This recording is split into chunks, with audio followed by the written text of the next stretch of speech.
Our final speaker in this block addresses one of the defining challenges of modern leadership: how to make sound decisions when certainty is in short supply. Tony Fish brings together technology insight, governance perspective, and strategic judgment in a way that is especially valuable at moments like this. Tony Fish delivers our next keynote, Decision Making in Uncertain Times. Tony. Thank you, Azim. When was the last time you faced a decision, not complicated, but genuinely uncertain? The kind that no model can give you the answer. No framework can resolve it. You have all of the information you're going to get, and still it isn't enough. I spent a long time writing a book about that very moment. Decision making in uncertain times. And the thing I keep returning to, and the thing that runs through every chapter, is this. We are not in short supply of tools. We are not in short of frameworks. And we are not short of data. And yet, the most important things, leadership, judgment, trust, integrity, courage, resilience, are some of the things that should hold under pressure. But none of them seem to be rising or improving. Let me offer you something from our own lives. Everyone here needs sleep, including me.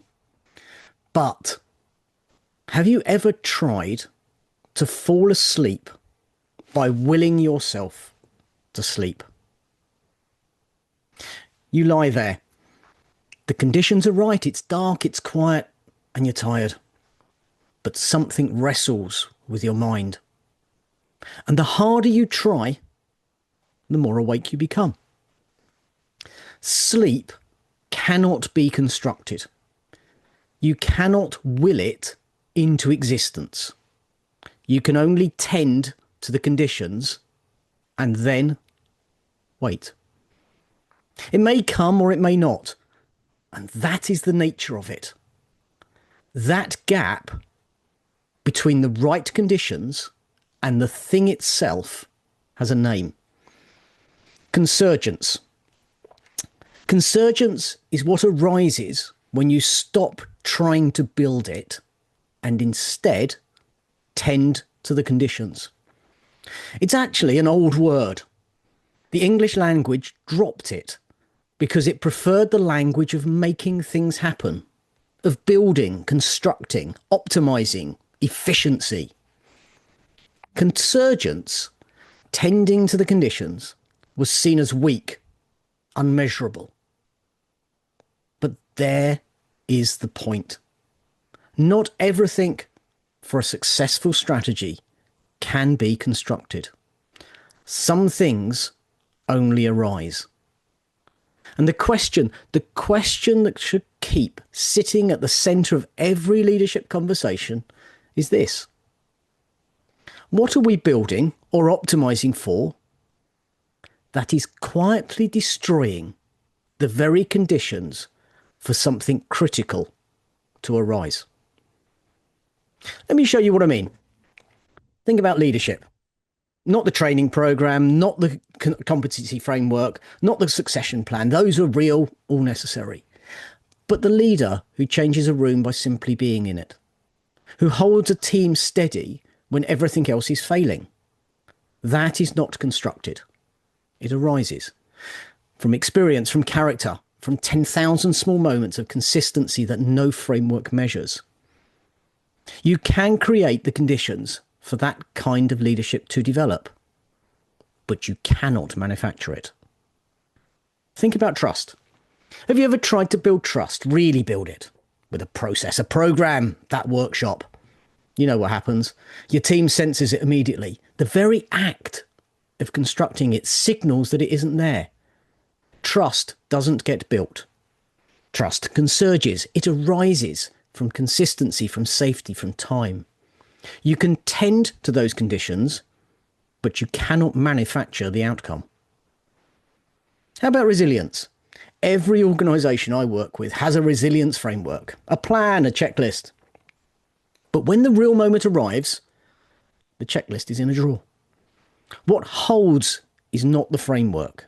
It's the quality of the relationships accumulated quietly, long, long, long before the crisis. Resilience doesn't get built. It consurges, or it doesn't, depending on what you tended, what you decided. Every model you use, every framework on the rule, every metric was designed to make something visible. But every model also makes something invisible. That's not a flaw, it's a consequence. The frame that shines a light on one thing, by definitions, makes you blind to something else. Porter's 5 forces shows you competitive structure, but it does not show you what happens when the underlying assumptions shift. OKRs tell you whether your team are hitting their targets, but don't tell you what hitting those targets is costing. The risk register shows you the risks you've already thought of. It does not show you the ones that arise from assumptions you never knew existed. We have become very good at measuring what we can see and very comfortable ignoring what we cannot. Consurgence is a name for what lives in that blind spot. I want to leave you with a better question than the one we almost always start with. An acceptable question, one every leader has asked. What is the plan and who is accountable for delivering it? It captures the whole instinct, action, ownership, execution. But here is where that question cannot see. It assumes the conditions for delivery are already in place. It does not ask whether we are eroding them. It does not ask if and what we have already lost. So a better question is this. What are the conditions we are blind to, that we are quietly destroying, that we need to tend, so the capability, the ability, and the will to deliver our strategy has the space to arise? Sleep cannot be forced. Leadership cannot be constructed. Trust cannot be manufactured. Culture cannot be designed into existence. Whilst we all have experience of them all, we have carefully, deliberately eroded the conditions that needed tending in our love of optimization, focus, and efficiency. And now, agentic AI, is about to accelerate every one of those instincts. Faster models, faster decisions, faster erosion of the conditions we never measured and never named.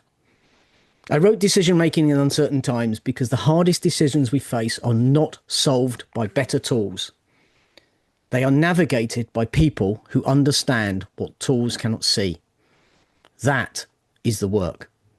And when I work with teams, that's the question we start with.